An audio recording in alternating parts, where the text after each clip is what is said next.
One of the most powerful things about using hypnosis as a medical professional is that you become an effective, persuasive communicator. When we are working with patients, we are also working with emotions. A lot of times when emotions come up, a lot of doctors do not know how to deal with these emotions and then get in the way of medical treatment.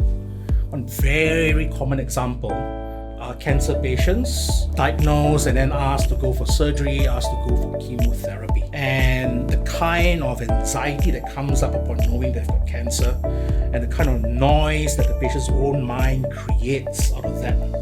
And so inside, they are an emotional mess. And the mind is everywhere, they can't focus on anything straight. It's very common for patients to fall out of the surgical therapy, of the radiotherapy, of the chemotherapy.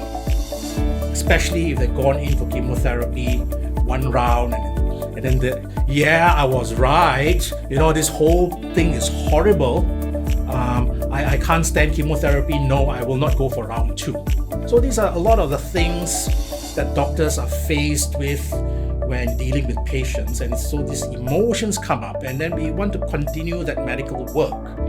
But the patient's emotions, they are already in dread and they do not want to comply.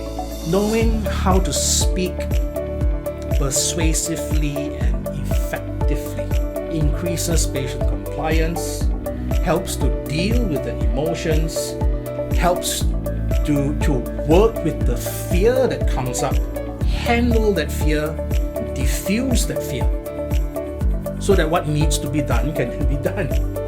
Now there's an effective tool to deal with something like this.